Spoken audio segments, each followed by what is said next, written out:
Foi. Olá, boa noite. Estamos iniciando a nossa live aqui da Federação. Um momento importante para nós podermos pensar, para a gente poder dialogar e entender, né, todo esse contexto econômico, contexto de saúde, sobre esse momento em que nós estamos vivendo.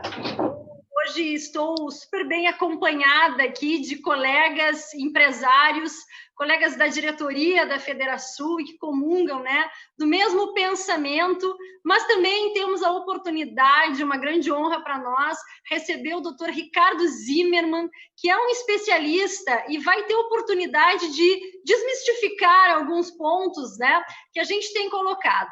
O que nós da Federação acreditamos? Que nós não podemos desassociar saúde e economia.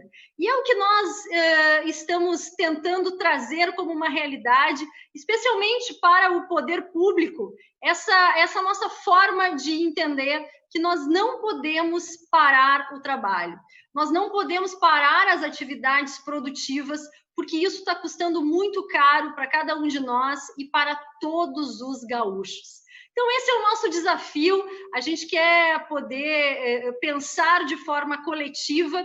Vocês que estão nos acompanhando podem mandar a sua mensagem, podem mandar as suas perguntas, porque o nosso objetivo hoje é pensar em conjunto, achando alternativas para minimizar todas essas crises, essa crise de saúde, essa crise econômica, e de que forma nós, gaúchos, podemos integrar esse momento com mais força. Queria, então, já de imediato apresentar o doutor Anderson Cardoso, o Rafael, Rodrigo, doutor Milton, né? Eu falo doutor porque são os advogados que nós temos na turma, Alexandre Gadré e o Ricardo Zimmermann também, que dispensa apresentações.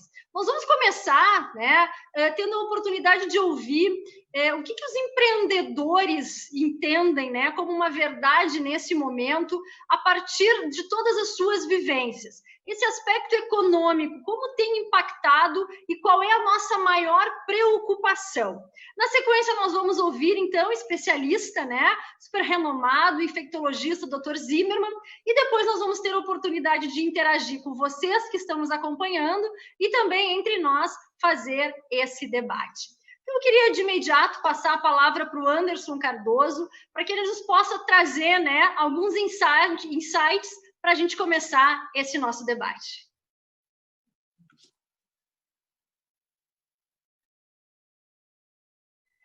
Anderson, tu tá no mudo. Tem que... Boa noite, Simone. Obrigado pelo convite para estar com vocês nesse evento.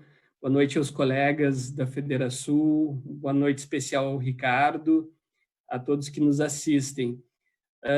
O tema é bastante importante, muito relevante no atual momento e que nos instiga, né? Tivemos, ao longo da última semana, uma série de ações da entidade, porque desde o início da pandemia, a Federação tem se posicionado sobre a manutenção das atividades produtivas, logo depois do primeiro momento de política de isolamento. Obviamente, desde o início, o nosso objetivo foi resguardar a vida, né? E eu acho que a principal questão que se coloca neste momento é de que maneira nós estamos atingindo esse objetivo inicial, né? Há quase 100 dias nós estamos numa empreitada de proteção à vida. Só que essa proteção à vida, me parece que ela não objetiva uma proteção tão somente nesse momento, que tem uma dimensão de saúde tão importante, e o Ricardo vai trazer algumas reflexões para nós.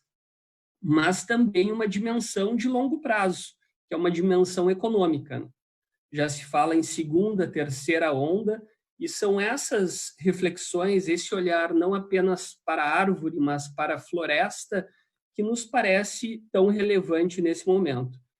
E o principal propulsor dessas reflexões hoje são as medidas adotadas pelo governo do Estado, né? Olhando se o objetivo é a proteção à vida, se não podemos olhar só num momento, temos que olhar numa perspectiva de longo prazo, as medidas postas atendem ao fim que se propõe, e nesse contexto nos parece que parcialmente, não podemos dizer que integralmente, mas tão somente parcialmente. Sabemos, obviamente, que tem grupos de risco que efetivamente necessitam atender essas políticas de isolamento, e essa proteção à vida e a proteção a esses grupos são efetivamente essenciais, mas nós já vemos hoje impactos econômicos muito relevantes, por um período relativamente curto. Se nós olharmos com uma perspectiva que o Ricardo vai nos trazer com mais detalhes, pelo menos que nós teremos pela frente mais 5, 6 meses, no mínimo, de enfrentamento da pandemia sem uma vacina, nós certamente teremos que conviver numa perspectiva de longo prazo. Não poderemos pensar somente nas ações para agora. E já vemos, somente nesses 100 dias, chegar o nosso nível de desemprego a cerca de 13%. Vemos o impacto nas contas, falando apenas do estado do Rio Grande do Sul, de uma perda de mais de 2 bilhões de reais. Então, são questões que nos afetam no dia a dia de todas as nossas empresas e afetam, obviamente, a nossa economia como um todo, a economia gaúcha. E são essas reflexões que efetivamente nos trazem uma perspectiva de buscar alternativas. O método que está sendo utilizado é único. Lá no início, quando o governo do estado estabeleceu uma regra harmônica para todo o estado, nós já apontávamos a necessidade de termos uma maleabilidade nessa regra, ou seja, ter políticas regionais.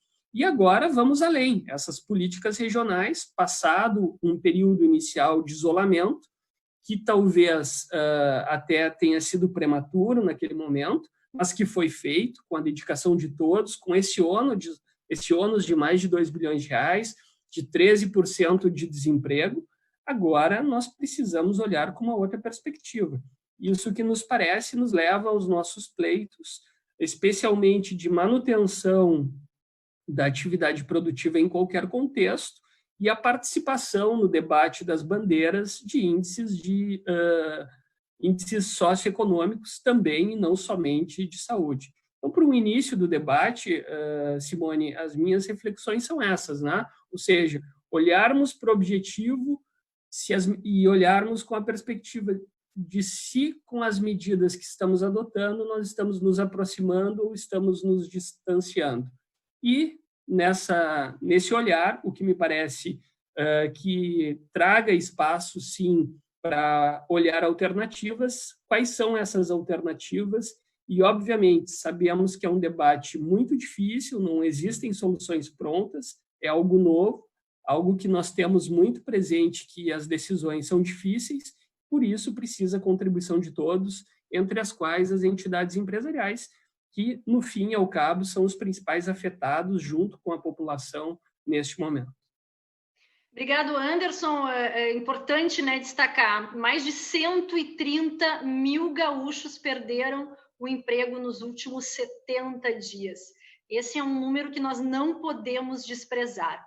Queria, antes de passar a palavra para o Milton Terra Machado, dar um alô para todos os nossos colegas das ACIs que estão nos acompanhando. A gente está de Horizontina, Ijuí, Santa Rosa, Soledade, enfim, no decorrer a gente vai mencionando, mas obrigado aí pela audiência e que bom que a gente pode, né, interagir com todos vocês, porque nós precisamos mexer de fato com a opinião pública do estado do Rio Grande do Sul. Milton Terra Machado.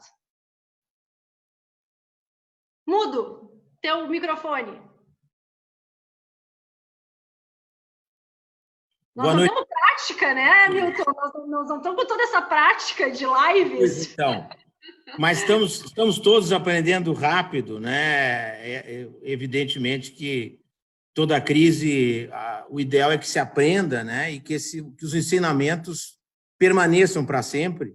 E essas ferramentas que se tem utilizado ultimamente, elas vão permanecer certamente, seja no ensino, seja nas relações empresariais. E então, uma boa noite a todos que estão nos acompanhando. O esforço realmente é para encontrar alternativas, porque é evidente que, com uma coisa nova que surgiu e que se disseminou de uma forma galopante pelo mundo, é evidente que o acerto é o errar menos, né? Então, experiências estão sendo feitas, como essa do isolamento, né?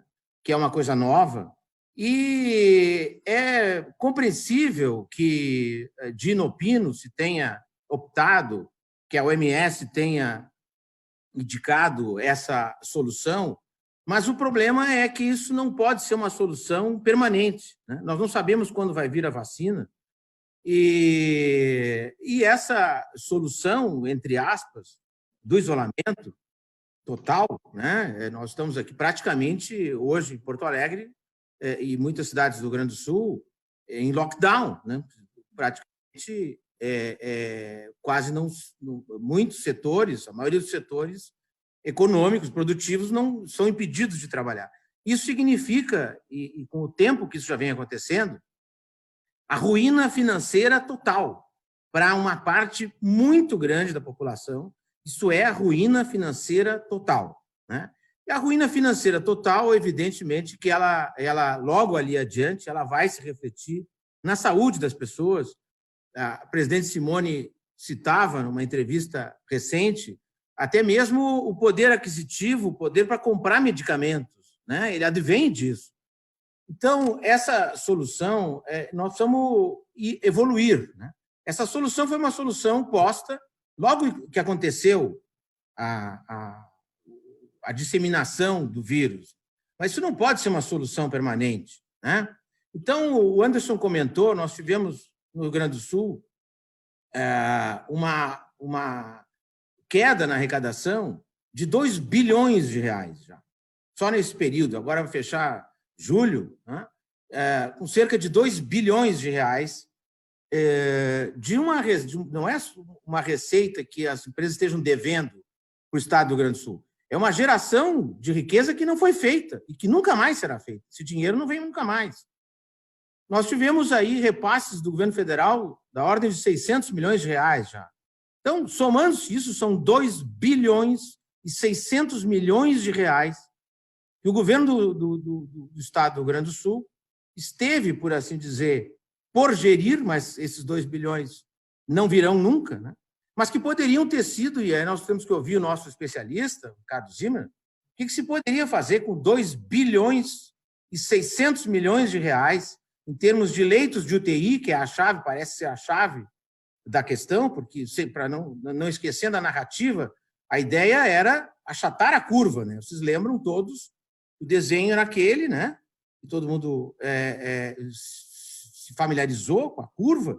Então, a ideia era achatar a curva, mas parece que a narrativa mudou para uma fantasia de que o vírus é um vento, que se nós ficarmos enclausurados em casa, o vento passa e nós podemos sair tranquilamente para fora. Lamentavelmente, para isso nós teríamos que combinar com o vírus. O vírus não vai embora, né? Evidente que tem a crise, a epidemia, né? Pegando localmente a pandemia no mundo inteiro, mas nós vamos ter que conviver com isso. Precisamos ter um modus operandi de conviver com o vírus e aprender e capturar das inteligências que estão à nossa disposição outras soluções. Então, os protocolos, o álcool, a máscara, evidentemente que também, como já foi dito pela nossa presidente durante essa semana, a lojinha da Dona Maria lá, com todos os protocolos, com máscara, com álcool, com tudo, com pessoas controlando o ingresso do número de pessoas nas lojas, qual o risco que isso oferece? Por que essas pessoas não podem trabalhar? Porque o custo, o outro lado, é a ruína financeira. Então, não pode ser uma solução permanente isso. Já se passou 6 meses desde que isso começou lá na China, 7 meses, começou em dezembro, né? Essa solução não é uma solução que possa ser permanente. Em relação às soluções do governo do Estado, eu até colocaria também o governo federal, na questão, por exemplo, tributária, que é uma questão importante, né? Nós temos visto aí parcelamentos, né? Suspensão de pagamentos, mas de valores que vão ter que ser pagos depois. As empresas não vão ter condições de pagar depois. Então, ao longo dos anos, e já finalizando essa primeira parte, presidente, ao longo dos anos, o que se viu de 4 em 4 anos, ou de 3 em 3 anos depois, foram parcelamentos com descontos expressivos de refis e refaz nos estados, né? Até de 90%, 95% de juros e multa. E agora, nesse momento, que é evidentemente a pior crise pela qual as empresas passaram, possam ter passado, não se vê o desconto, né? O que se vê é parcelamentos, postergação de pagamentos, né? Então, o que nós precisamos são de ações mais agressivas para cima do problema, né? Nós não podemos destruir tudo para consertar um problema, fazer terra arrasada da economia, né? Em economia se diz, não se pode incendiar o apartamento para matar a barata. No nosso caso, a comparação não seria a ideal, porque nós temos um problema gravíssimo, não é um problema de um ninho de baratas dentro do apartamento. Há uma infestação de ratos no apartamento, mas mesmo assim nós não podemos, a solução não pode ser incendiar o apartamento. Então nós precisamos expulsar o vírus, conviver com isso. Então eu acho super oportuno que se ouçam todas as alternativas possíveis, as inteligências que estão à nossa disposição, ao invés de ficarmos martelando mais de 6 meses, o mundo inteiro e nós também, numa única solução que traz a aniquilação total aí, praticamente, para muita gente, né? E a ruína financeira para essas pessoas e para nós todos. Obrigado, Milton. Eu acho que essa questão da previsibilidade ela é importantíssima, até porque a gente está falando da esperança das pessoas, que cada vez mais a gente está descrente, né, com relação ao futuro dos nossos negócios e da economia de forma geral. Então, assim, né, só para a gente seguir aqui, o pessoal de São Nicolau está conosco, Gravataí, Canoas, Esteio, Santa Maria, e assim a gente segue, né, com muitos gaúchos aí acompanhando esse nosso momento. Vou passar a palavra agora para o Rodrigo Souza Costa. Boa noite a todos. Eu vou na linha do que o Milton comentou agora há pouco. Nós tivemos hoje à tarde uma videoconferência com o secretário da Fazenda do Estado, onde ele anunciou essa perda de arrecadação de 2,1 bilhões de reais, né? E a gente sabe que o governo do Estado fez um esforço grande para tentar chegar agora a dobrar o número de leitos de UTIs, mas, salvo engano, 70% desses leitos estão hoje ocupados com pacientes não Covid. Isso representa que a gente tem aí uma demanda histórica reprimida já de vários anos, que chega o inverno e faltam leitos de UTI no estado do Rio Grande do Sul. E todas as vidas são super importantes, você não pode negar um leito para um paciente porque ele não é Covid, né? Mas sobram 30% que, infelizmente, não estão ocupados. Nós tivemos, lastimavelmente, muitas perdas no estado, pessoas que morreram pelo Covid, mas felizmente, nós não tivemos perdas por falta de leitos, por falta de recursos, que é o que tenta se evitar, que a pessoa não morra por falta de recursos que existem. Mas a gente tem um sistema de bandeiras hoje que se agrava e suspende as atividades produtivas por falta de leitos. E isso repercute, e vai repercutir muito ainda, numa queda absurda da arrecadação e nos tira os recursos que a gente tem para salvar vidas. E nós estamos preocupados com todas as vidas que perdemos, com as dos mais de 300 mil brasileiros que perdemos nos últimos meses, não só os quase 70 mil de pacientes Covid que nós perdemos, mas inclusive dos outros 230 mil que não têm a mesma atenção da mídia e do governo. E a gente se pergunta, não sendo da saúde, quantos milhares de pessoas nós poderíamos ter salvo com uma ínfima parte, com 1/10 do valor que se aportou no Covid, porque são pessoas que infartos, AVCs, hipertensos, aí o rol é para os médicos, né? E nesse sentido, o que a gente está se perguntando? Se a gente sabe, como disse o Milton, disse o Anderson, que a gente não tem uma perspectiva de fim dessa situação, nós não podemos embarcar numa política que não é sustentável a médio e longo prazo.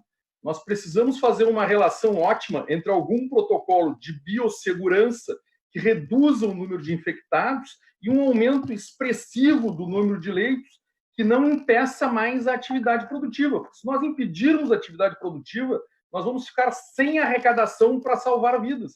E o que nós vamos fazer ali em setembro, outubro, com uma população quebrada, toda desempregada, precisando do sistema público de saúde e com o governo sem dinheiro nenhum para salvar ninguém? Não, é uma ilusão achar que a gente vai conseguir salvar alguém sem nada, sem recursos, sem dinheiro, sem hospitais, né? E a gente está matando para não investir em aumento exponencial do número de leitos, nós estamos matando a economia no curto prazo, as empresas, os empregos, e matando a arrecadação no médio prazo.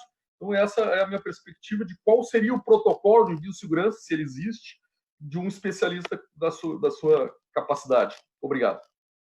É interessante, é importantíssimo esse ponto, né, Rodrigo, também, da gente ter essa manutenção da carga tributária, porque o Estado do Rio Grande do Sul ele já vem apresentando déficits orçamentários, né, e nós vamos precisar cada vez mais de recursos para suprir a necessidade de uma população que vai ficar sem escola particular, porque não vai ter recurso, vai demandar a escola pública. E especialmente pessoas, né, que não vão mais conseguir pagar planos de saúde e vão precisar de saúde pública. Então, a gente também não pode desprezar essa questão que está caindo a arrecadação e nós precisamos complementar também os recursos públicos. Pessoal de São Leopoldo, Osório, Rio Grande nos acompanhando. Vamos ouvir agora, então, Rafael Goesler. Obrigado, Simone. Uma satisfação estar participando aqui. Um abraço para todos os colegas aí da Federação de diretoria. Um abraço para o doutor Ricardo Zimmermann. Obrigado por estar conosco novamente, doutor. Um especialista realmente que tem uma visão bastante sistêmica do problema, ou seja, ele não olha só um ponto, ele olha de uma forma bastante ampla. Um abraço aos amigos do interior que estão nos acompanhando e que fazem parte da nossa diretoria de integração. Eu gostaria de tocar em alguns pontos. Um ponto com relação ao que o Anderson colocou da perda de arrecadação, que nós tivemos essa reunião hoje pela manhã com o secretário da Fazenda, o Marco Aurélio Cardoso. Quero expor aqui o agradecimento também que ele está sempre disponível para participar das nossas reuniões da Federação, que o Estado teve uma queda de arrecadação de cerca de 2,1 bilhões de reais. Eu digo que a iniciativa privada estaria agradecida se a nossa perda tivesse sido de 2,1 bilhões de reais. Essa foi a perda de arrecadação do Estado do Rio Grande do Sul. Se a gente fizer um cálculo simples, a perda de geração de riqueza para todos os gaúchos nesse período foi superior a 21 a 22 bilhões de reais, pegando parcela de impacto desse imposto na geração de riqueza do Estado inteiro. O que nós poderíamos fazer com esse dinheiro? Nós poderíamos sim distribuir aos gaúchos, como é o que a iniciativa privada faz, com a geração de valor, com a geração de emprego, dando salário e dando dignidade às famílias. Hoje o que nós temos são famílias que não podem dar dignidade aos seus entes queridos, porque estão cerceados de produzirem. Mas cerceados por quê? Porque nós somos acometidos por um vírus desconhecido, de certa forma. Agora, nós estamos ainda com um benefício gigantesco, porque às vezes as pessoas comparam com a Itália, mas a Itália fez isso e a Itália não tinha informação nenhuma. Ela foi acometida pelo vírus sem ter absolutamente nenhum estudo de ações de prevenção. Na época que estava estourando o problema na Itália, a OMS dizia que não era para usar máscara para prevenção. Há 2 semanas atrás, a Secretaria Municipal de Saúde de Porto Alegre disse para o Túlio Milman, está publicado na Zero Hora, um documento oficial da Secretaria dizendo que não havia indícios científicos que comprovassem a eficácia do uso de máscara. Mas há indícios científicos que comprovam, então, o fechamento das empresas como sendo o maior causador da disseminação do Covid? Certamente não. Nos últimos dias, a gente percebeu várias ações. O Milton também colocou uma questão importante sobre a possibilidade do parcelamento e postergação dos pagamentos, e que a gente sabe que as empresas vão ter dificuldade depois para pagarem essa postergação. No nosso estado, a gente não teve postergação de pagamento, a gente pagou o IPVA em dia e a gente pagou o ICMS em dia. Não tivemos postergação nem mesmo de pagamentos, ou seja, essa queda de arrecadação não foi por causa de postergação e por causa de um fôlego a mais, não é deixar de pagar, seria um fôlego adicional que as empresas teriam para depois, passar dessa crise, quando pudessem retomar as suas atividades produtivas, pudessem arrecadar esse valor com o seu trabalho, com a geração de valor para a sociedade, pudessem pagar esses impostos. Nos últimos dias eu fiz um compilado, acho que foi bastante singular. Sexta-feira, dia 3, nós tivemos o estado do Rio Grande do Sul sitiado, 10 regiões em bandeira vermelha, que correspondem a mais 70% da população gaúcha. Sim, mas o vírus se alastrou demais. Essas regiões realmente deveriam estar na bandeira vermelha. Eu peguei os dados na mesma data de sexta-feira, do dia 3. Nós tivemos uma região que me chamou muito a atenção, que é a R06, por exemplo, que é a região de Taquara, que ela saltou de uma bandeira amarela para uma bandeira vermelha, imediatamente. Eu imaginei, vou estudar essa região, porque de verdade ela deve ter tido um aumento extremamente agressivo de Covid para justificar essa alteração, onde com a bandeira vermelha as empresas são impossibilitadas de trabalhar. Só as empresas de atividades ditas essenciais poderiam trabalhar. A R6 de Taquara, dados do dia 3 de 7 às 17h05, dados da Secretaria Estadual de Saúde. São 8 cidades que compõem essa região. Tem 8 hospitais. São 20 UTIs dentro dessa região. Dessas 20 UTIs, quantas estavam ocupadas? 35% das 20 UTIs estavam ocupadas. Quantos pacientes de Covid? 0. Nenhum paciente que estava em UTI era Covid. Ok, então tinham 7 pessoas internadas em 20 UTIs que fecharam uma região inteira por causa do Covid, sendo que nenhuma dessas era Covid confirmado. E nós tínhamos uma que era síndrome respiratória aguda grave. Mas essa região, depois o Estado reformou a sua decisão, depois que a região contestou os dados, foi feita uma reformulação. Vamos pegar Pelotas, então, que continua na bandeira vermelha. Na sexta-feira, Pelotas, 22 cidades, R21. 22 cidades, 20 hospitais, 120 UTIs. Qual era o índice de ocupação? 75%. É alto o índice de ocupação? É relativamente alto nesses padrões novos que nós estamos trabalhando. A gente sabe que existe um histórico de defasagem no nosso investimento público na área de hospitais no estado do Rio Grande do Sul de mais de 30, 40 anos. Mas quantos por cento desses pacientes eram Covid? Eu tenho aqui o dado, 17% eram Covid. 17% eram Covid. 83% eram pacientes não Covid. Por que fechar uma região por causa de um histórico de não investimento de 40 anos? Fechar as empresas não vai resolver esse histórico, vai reduzir a arrecadação. No âmbito municipal, que muito bem foi comentado também pelos debatedores, a questão do fechamento de Porto Alegre, por exemplo, no dia 3 de julho, o prefeito de Porto Alegre, Marquesan, anunciou que faria um decreto muito mais rígido, porque havia um objetivo da Secretaria Municipal de Saúde, isso foi divulgado pela Secretaria Municipal de Saúde, que era migrar de um distanciamento que variava, que estava eu tenho os dados aqui, 42%, era a gente partir de 42%, e a meta da Secretaria com um novo decreto, extremamente rígido, era chegar a 55% de distanciamento da população. Essa era a meta da Secretaria Municipal de Saúde de Porto Alegre. Ele anunciou no dia 3 esse fechamento das empresas que ocorreria no dia 7, ou seja, ocorreria no dia de ontem. E lançou uma campanha Desafio Porto Alegre, que eu acho que aí sim foi um acerto, que é uma campanha de engajamento da população, para que essa população, de forma espontânea, não fechando as empresas e cerceando as pessoas de trabalharem, de forma espontânea, quem pudesse, fique em casa. Nós conseguimos chegar no dia 5, dia 3 foi lançada a campanha, nós tínhamos 42%, meta era 55%. No dia 5 de julho, dados da Secretaria Municipal de Saúde, nós chegamos no índice de 61,6%, acima da meta que existia da prefeitura chegar com o seu decreto de restrição, e o decreto não estava valendo, as empresas estavam trabalhando. No dia 5, nós chegamos a 61,6%. No dia 6, o prefeito participou na Câmara de Vereadores de uma conversa com os vereadores do município de Porto Alegre. E ele declarou lá que hospitais de campanha, abre aspas, hospitais de campanha não são necessários em Porto Alegre. Outra declaração, abre aspas, hospitais de campanha não são recomendados a não ser em casos extremos. Nós deixamos legado. No dia 7, que foi feito? Decreto de fechamento. Fecha todas as empresas da capital de Porto Alegre, a capital dos gaúchos, fecha espaços de estacionamento, bloqueia vale transporte de trabalhadores.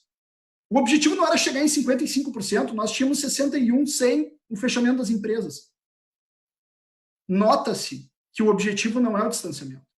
Nota-se que o objetivo é outro, porque o distanciamento foi alcançado e superado. Inclusive, saiu em notícias da 0 Hora que nós nunca tivemos um índice tão grande desde abril, com esse índice de distanciamento que foi espontâneo da população. Mas, da mesma forma, o prefeito decreta o fechamento das empresas, mesmo tendo alcançado o objetivo. É aquela questão da Dilma, não temos uma meta, quando chegarmos à meta, vamos dobrar a meta. Lamentável isso, queremos sentar e participar das decisões. Cansamos simplesmente de pagar a conta e deixar que outros façam a gestão disso. E a gestão está sendo bem feita? Tenho minhas dúvidas. Por que não foi providenciado o número de UTIs necessários? Se eles conseguem calcular quantas empresas e quais regiões as empresas devem fechar para diminuir o índice de Covid, como a gente não consegue determinar o número de UTIs que nós temos que ter no final desse mês para que as empresas continuem abertas? Como estão faltando medicamentos básicos da área de saúde? Isso é gestão de estoque. Isso se aprende em uma escola técnica.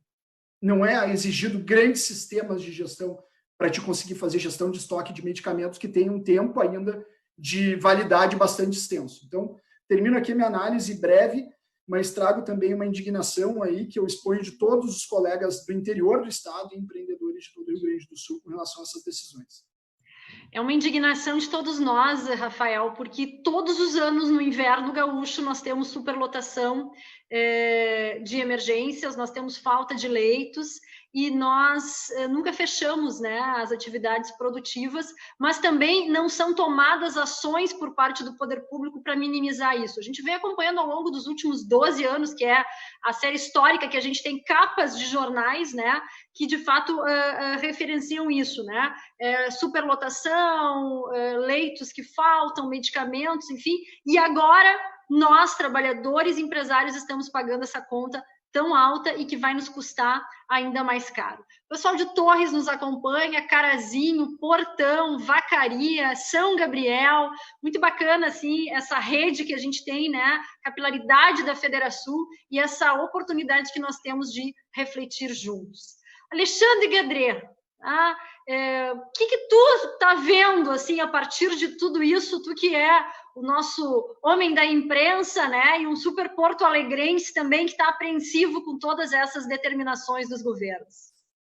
Boa noite, Simone, boa noite, colegas. Realmente, todos nós entendemos a pressão e a responsabilidade que estão nas mãos dos nossos gestores públicos, mas nós, em especial os trabalhadores do Rio Grande do Sul e do Brasil, ficam preocupados com as medidas, a solução proposta que está sendo imposta, até, dá para dizer assim, para que nós achemos um rumo de saída ou pelo menos de minimização da expansão do Covid no nosso estado. E o que nos preocupa é que existe uma desconexão, pelo menos na visão de muitos, e a minha em especial, das medidas propostas, das medidas implantadas com a efetiva solução que elas podem dar para a questão do Covid. Nós percebemos, por exemplo, que, do ponto de vista dos nossos gestores, o comércio, a indústria, os serviços são os culpados pela expansão do coronavírus no Rio Grande do Sul e nos municípios que nós vivemos. E, com certeza, todas as medidas que nos foram apresentadas como tecnicamente válidas para minimizar essa expansão foram todas implantadas, as empresas todas se prepararam de maneira maestral, justamente pensando na vida, que é a prioridade de todos, com certeza, ninguém duvida disso, todos respeitam essa necessidade dos cuidados essenciais e, obviamente, que nós queremos justamente sair desse momento e, por isso, nós tomamos todas essas medidas. Então, o remédio que está sendo proposto para que nós façamos a diminuição da expansão do coronavírus, na nossa visão, tem um descompasso com a realidade.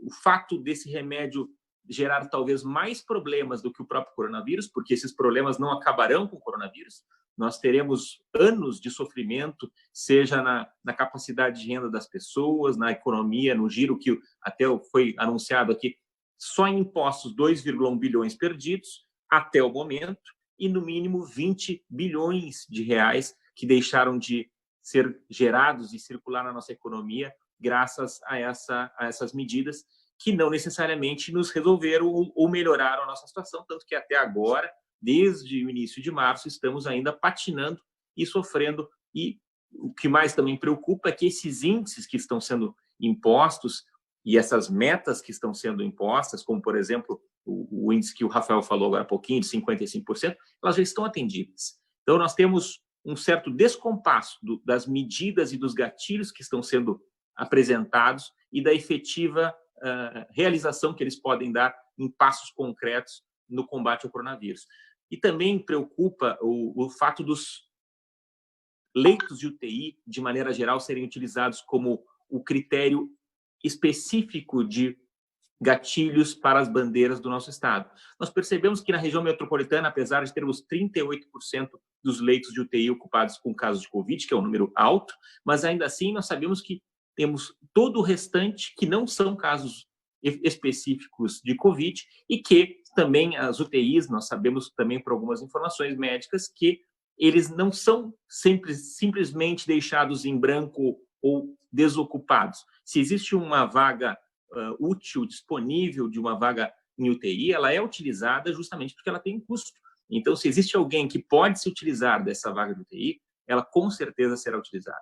Então, acho que os critérios não podem ser única e exclusivamente focados nesses fatores. Acho que os fatores socioeconômicos são muito importantes, que entrem nos critérios dos municípios e do nosso estado, para que nós tenhamos esse reflexo completo apresentado e não simplesmente do ponto de vista do número de leitos disponível em cada região. Senão, nós vamos realmente ficar girando em círculos e não vamos sair do lugar, porque nós sempre estaremos empurrando para mais adiante na nossa expectativa de retorno. E acho que muitas vezes já nos foi dado o prazo como são mais 15 dias, são os próximos 15 dias, e agora nós estamos já com sucessivos ciclos já completos e nenhuma solução efetivamente bem-sucedida nesse combate, e nós precisamos retomar as atividades econômicas do nosso estado o quanto antes, porque, com certeza, o prejuízo que as vidas das pessoas terão, além das mortes que já aconteceram e as que acontecerão, serão ainda piores do que as que nós estamos vendo hoje. É interessante, Gadré, justamente essa questão do gatilho de bandeiras, né? Nós também entendemos, e é a nossa crença da FedraSul, que a bandeira vermelha tem que servir como um gatilho para o poder público ampliar os números de leitos, contratar mais equipes médicas, e não para parar a atividade produtiva. O pessoal de Sapucaia do Sul nos acompanhando, Tapejara, Piratini. Doutor Zimmermann, quero iniciar lhe agradecendo por essa oportunidade. A gente sempre fica muito entusiasmado quando consegue conversar contigo, né? E ouvir as tuas crenças e tudo aquilo que tu conhece como um estudioso no assunto. E eu queria poder te deixar, né, uma indagação inicial. Nós, a indústria, o comércio, serviço, os empresários, de forma geral, eles não são bandidos, eles não são vilões. Nós seguimos rigorosamente os protocolos sanitários. Nas nossas empresas é um lugar seguro para se estar e nós não podemos trabalhar. Como é que tu tem enxergado tudo isso, né? Entendendo que hoje as pessoas estão confinadas em casas, a periferia, né? Lamentavelmente são 6 pessoas numa mesma família, em cômodos muito pequenos. É aí que o vírus vai se propagando. Os nossos locais de trabalho são seguros. Esses protocolos sanitários, né? Usar máscara, ter o distanciamento, álcool gel, medição de temperatura, isto é eficiente? Nós poderíamos tentar seguir com a nossa vida, claro que não de uma forma normal, porque não é possível isso, mas dentro de um novo normal. Seja muito bem-vindo e muito obrigado por aceitar o convite para estar aqui conosco. Teu mudo, microfone. Lá pela 100ª live eu vou aprender a colocar o microfone no momento certo. Muito boa noite, é sempre um prazer estar aqui com vocês. Eu acho que a gente pode voltar a um novo, muito parecido com o velho, digamos assim. O que acontece é que nós chegamos até aqui por uma única explicação possível, que é o medo. O medo exagerado, o medo desproporcional ao desconhecido e a uma propaganda sistemática que eu não vou me aventurar a hipotetizar qual é o motivo ou qual é o objetivo final. A questão toda é a seguinte: aqui fica claro que se desconhece os mecanismos de transmissão do coronavírus. E, do ponto de vista internacional, isso começou com um modelo do Imperial College, que é o famoso modelo de Ferguson, que até hoje ele não publicou. Vejam, não é nada baseado em evidências, ao contrário, não existe sequer escrito, que assustou a população mundial por 2 equívocos. Primeiro, ao computar no modelo estocástico deles uma letalidade de 0,9%, e a própria Organização Mundial da Saúde, até pouco tempo atrás, estava trabalhando com uma letalidade de 3,4%, o que é um absurdo. A gente sabe da revisão sistemática do professor Ioannidis de Stanford que ela vai ficar em 0,05% a 0,3%. Então, no mínimo, eles superestimaram a letalidade num fator de 3. E segundo, além de dizer que a chance de você morrer ia ser alta se infectasse, eles erraram totalmente no cálculo do limiar do rebanho. Limiar do rebanho é o percentual de infectados a partir do qual a curva cai. Eles estabeleceram um limiar de rebanho de 60%, o que significaria que, eventualmente, 81% da população mundial se infectaria. Ora, isso foi importado do modelo desse inglês, que já tinha feito previsões catastróficas resultando em sacrifício de gado em febre aftosa, já tinha dito que centenas de milhares de ingleses iam morrer do mal da vaca louca, entre outras previsões malucas. Isso foi buscado e foi baseado simplesmente numa visão de que as pessoas elas interagem entre si como no influenza. Ele buscou esse modelo da gripe, de um modelo que ele tinha feito para a gripe H5N1. Só que a influenza e o coronavírus são exatamente os opostos no que tange a transmissão. E eu vou explicar isso de forma simples. Existe uma métrica que se chama coeficiente de dispersão.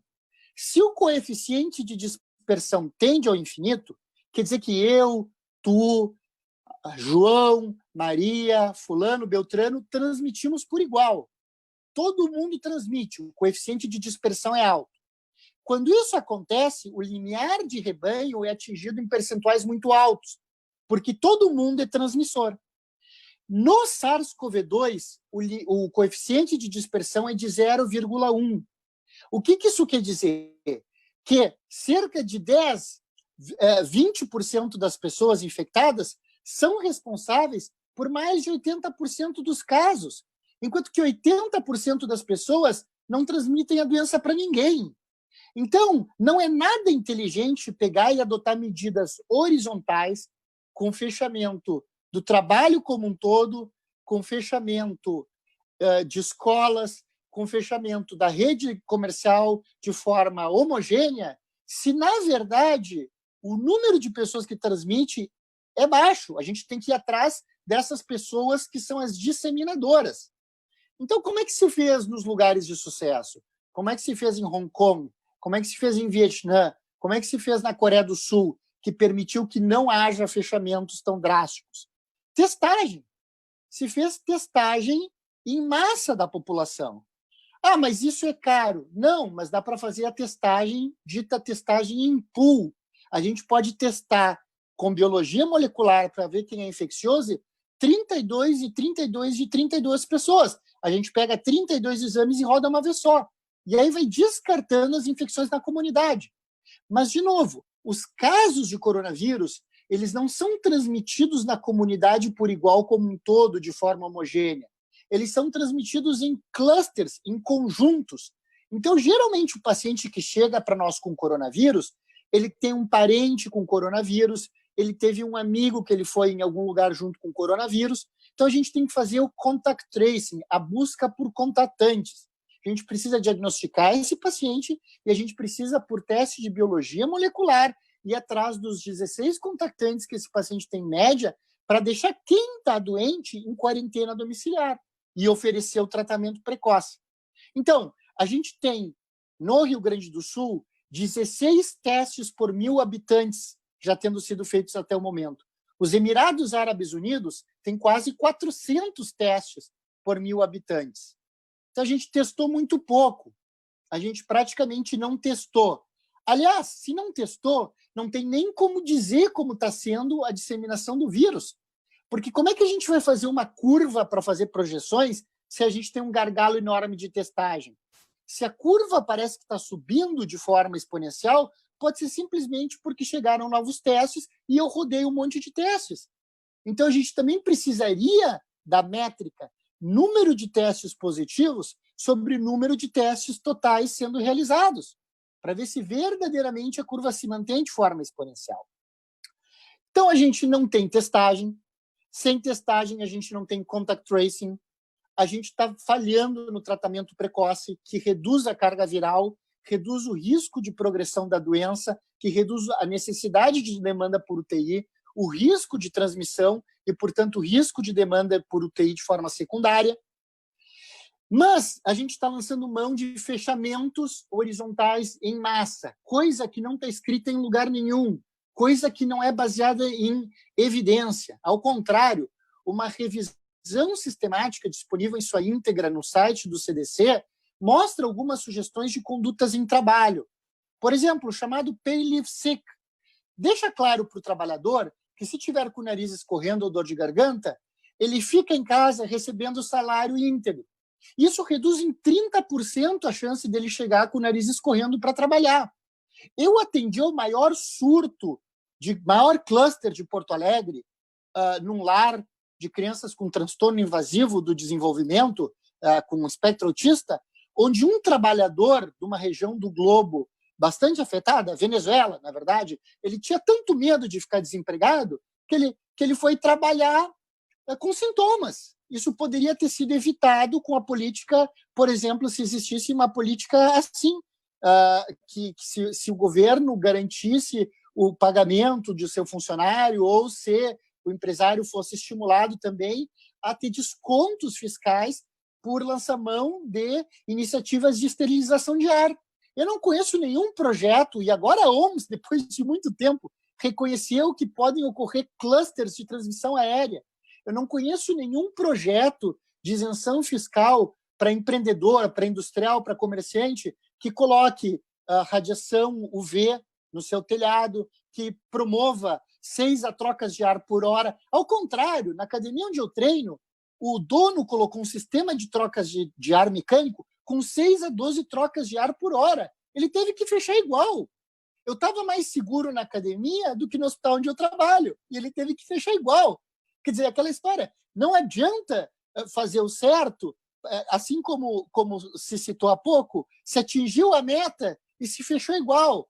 Então, essas coisas nos deixam muito impactados, porque não tem uma base biológica. A gente não está sabendo como se lidar com o coronavírus. Coronavírus é assim, acontece em clusters. Dá para manter o trabalho? Dá. Tem que abrir escola? Tem. Criança não transmite a doença. Como é que a gente faz? Medidas de controle de infecção. Máscara, álcool gel, evita aglomeração, faz horários de almoço alternativos para não ter aglomeração no refeitório, evita eventos mega, super spreaders, sim, como teatro, cinema, isso, shows de rock, mas atividade produtiva jamais. Porque quem vê aquela curva, e se falou há pouco achatamento de curva, se esqueceu de dizer que a capacidade de atendimento ela não se mantém linear. Se eu acabo com a economia, a capacidade de atendimento cai. A Suécia é um dos poucos países europeus que tem uma previsão de aumento do PIB. Por quê? Porque tomou medidas, mas medidas razoáveis. Fez o lockdown vertical, deixou os idosos em casa, o PIB vai crescer lá, e eles puderam triplicar o número de leitos de UTI justamente porque não quebraram a economia. Mas morreu mais gente na Suécia. Não, morreu menos gente na Suécia do que na Espanha em lockdown, do que na Itália em lockdown, do que na Grã-Bretanha em lockdown. Morreu mais gente na Suécia do que na Noruega, só porque quem morreu na Suécia, uma população muito envelhecida, eram pessoas em asilos. 3/4 das mortes em Suécia eram de velhinhos em asilos, que verdadeiramente estavam em lockdown forçado. Aliás, a transmissão aérea, que está sendo agora dita pela OMS, que a gente já sabia por causa do Diamond Princess, as pessoas se infectaram no navio depois que foram por isolamento de suas cabines. Nova York, a maioria, o prefeito foi dizer que a maioria das pessoas tinha se infectado, o governador, depois que entraram no lockdown. Isso prova a transmissão aérea. Prédios em Hong Kong com problemas em encanamento e aerosolização de material fecal prova que a gente não está seguro em casa, como se as pessoas pensam que a gente está. Ao contrário, se tem alguém doente em casa, a taxa de ataque é 0,3%, é 30%, enquanto que a taxa de ataque na comunidade, a chance de eu pegar na comunidade é 0,45%. Então, o que a gente precisa é isso, medidas de esterilização de ar, uso de máscara, diagnóstico precoce de quem está infectado, contact tracing, ir atrás dos contactantes, manutenção de quarentena de quem está infectado, tratamento precoce, eventualmente mais leitos de UTI, trabalho de epidemiologia de campo para conhecer a nossa soroprevalência. Mas é o que foi dito aqui, a doença, o vírus, não se combinou com o vírus. O modelo de Harvard mostrou, que é o modelo determinístico, que não existe um período suficientemente longo de lockdown que, quando aliviado, a gente vai estar livre. A gente, pelo modelo de Harvard, pode ficar mais de 5 meses trancado. Quando a gente sair, a curva volta. Então, não adianta, o vírus vai infectando as pessoas até se atingir o limiar de rebanho. Só que as pessoas foram assustadas porque elas acharam que aquele limiar de rebanho era de 60%. Não é. As pessoas não têm a mesma conectividade social. Se os teus amigos se infectam, a chance de tu te infectares é maior do que a de que eu me infecte. Então, existe essa heterogeneidade, essa mistura populacional e fatores genéticos que fazem com que a suscetibilidade real seja menor. Por isso que se achatou a curva na Espanha do lockdown com 5%. Ah, mas foi o lockdown? Não, porque na Suécia, sem lockdown, se achatou com 7%. Muito longe dos 60%. Mas, de qualquer forma, a gente aqui no Rio Grande do Sul entrou em medidas de restrição com 0,05% de prevalência durante o verão, com leitos de UTI vazios.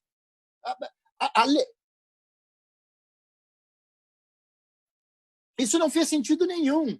A letalidade, o colapso, explode quando os leitos de UTI lotam e as pessoas morrem entubadas no Uber. Se eu tinha 70% ou 90% de lotação, daria no mesmo para a letalidade da doença, mas esses 20% de diferença teriam permitido eu encurtar a pandemia. Agora a gente entra no inverno com 0,47% de prevalência só no Rio Grande do Sul. Então a gente empurra a nossa curva para o meio do inverno, por ter tomado medidas ineficazes. É o contrário de uma vacina. Uma vacina é barata e imuniza muita gente. Isso é uma boa vacina. As medidas que a gente tomou nos custaram 20 bilhões, foram caríssimas e não imunizaram ninguém. A gente entra com 0,45% de prevalência para o inverno. Agora a gente tem o risco verdadeiro de colapso se não fizer as medidas que são eficazes para o coronavírus, que é testagem, quarentena do infectado, testagem do contactante e tratamento precoce, uso de máscara e reforço de controle de infecção. Essas medidas de fechamento de trabalho, tu pode diminuir 10% do número de funcionários. Tem modelagem matemática em relação a isso. Jamais 100%. Não existe nem modelagem com fechamento de trabalho. É tão absurdo que não é que não tenha trabalho epidemiológico, não existe modelo matemático prevendo 100% de fechamento de trabalho. Não existe nem modelo isso. Então, essas medidas vão nos quebrar sem nos garantir o benefício que a gente precisa. Não são baseadas em evidências. Não tem nenhum dado que as defenda. Ao contrário, e a gente podia ter aprendido com a Europa. Países que fizeram, que não fizeram lockdown, tiveram as mesmas curvas na Europa. As mesmas curvas. O vírus tem seu ciclo. E, no caso do coronavírus, a gente tem que focar nos clusters, nos eventos de super spreading, identificar esses eventos associados à superdisseminação e evitá-los. Só para dar um exemplo final, coral agora em Washington, uma corista infectada ficou 2,5 horas cantando com 60 pessoas, saíram 45 infectados. Por quê? Canta, aerosoliza. Então tem que evitar situações de gerar aerosol, usar máscara e tocar a vida para frente. Não existe tempo X que vai fazer com que o vírus desapareça. E mais, mesmo que esse desapareça, existem mais de 500 coronavírus em morcegos que podem passar à espécie humana. Esse mesmo coronavírus ele pode sofrer mutações na proteína S e voltar no próximo inverno, que é chamada sazonalização, como acontece com a gripe. Ou pior, ele pode sofrer recombinações maiores e voltar como uma nova pandemia. E aí a gente vai ficar fechando e quebrando a economia a cada vez que isso ocorre. A gente tem que saber como se comportar dessa vez, porque nossos filhos vão nos ver de exemplo para a próxima. Ou talvez nós mesmos ainda precisemos do nosso próprio exemplo para a próxima. Nossa, Zimmermann, eu fico muito confortada assim com tudo isso que tu colocas, né? Porque a gente acredita muito nisso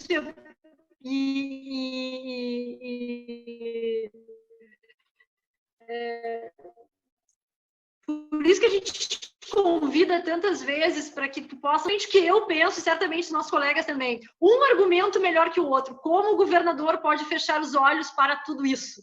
A gente está vendo, né, exemplos no mundo todo e tudo isso que tu acabaste de relatar aqui são evidências, né? Então, como é que a gente vai fechar os nossos negócios, parar com tudo e manter as pessoas em casa? Tem um comentário aqui também, né? Lockdown na região metropolitana faz com que as pessoas saiam das suas casas e vão para o interior, vão para o litoral e acabem, né, contaminando, e se estiverem contaminados, outras pessoas também. Mas eu queria poder desafiar agora os nossos colegas aqui, começar com o Rafael, para que ele possa também, Zimmermann, te fazer alguma provocação com relação ao que nós estamos vivenciando na prática, né? A partir das tuas vivências e daquilo que tu entende como sendo adequado. Vou pedir que os nossos colegas consigam se manter aí em torno de 2 minutinhos, para que nós possamos também acompanhar aqui o que os nossos ouvintes estão relatando. Perfeito, Simone. Parabéns, Ricardo, doutor Ricardo, excelente mesmo a apresentação. Eu acho que eu fico mais preocupado ainda, porque a gente percebe que os erros não são pontuais, né? De fato, eles são bastante expressivos, e eu acho que a questão da ciência, a ciência também é ouvir o contraditório, a ciência também é ter uma análise sistêmica, e a gente percebe que o governo ele tem hoje nos seus quadros especialistas, mas são especialistas unânimes, ou seja, são pessoas que têm a mesma visão, o mesmo ponto de vista. E uma das solicitações que a gente tem tido com relação ao governo é exatamente a participação de pessoas que sejam especialistas de verdade, e tu é um infectologista, quer dizer, tu não tem uma pós-graduação somente, tu fez toda a tua formação em cima dessa temática, já vivenciou, inclusive trabalhou junto ao OMS e outros organismos fazendo protocolos de segurança. Eu vi os protocolos também que tu criaste junto com uma equipe de médicos relacionados às primeiras ações de prevenção para exatamente evitar que essas pessoas cheguem à UTI. Eu queria saber com o senhor 2 coisas. O senhor estaria disponível para ingressar nessa equipe do governo, caso fosse convidado, caso o governo percebesse que, de fato, é importante termos ideias diferentes? E segundo ponto, quais seriam as ações principais de prevenção inicial para que essas pessoas não cheguem na UTI? Bom, primeiro, em relação ao governo, eu não tenho nenhuma política partidária. Inclusive, eu fui o coordenador de guideline da Anvisa, Guideline Brasileiro Nacional de Prevenção de Infecção de Corrente Sanguínea, no governo da Dilma. Eu trabalhei para a OMS no governo também, claro que é de fora, mas era aqui no Brasil, o governo também era de esquerda. Trabalhei no Ministério da Saúde no governo de esquerda, trabalhei na Associação Pan-Americana para a Organização Pan-Americana da Saúde, que é de esquerda. Quer dizer, na verdade, eu sou um técnico, né? Acho que o trabalho do político é ouvir os técnicos, né? Numa pandemia, acho que o político tem que ouvir o técnico, e não o técnico o político. E alguns colegas, às vezes, têm pensado um pouco diferente em relação a isso.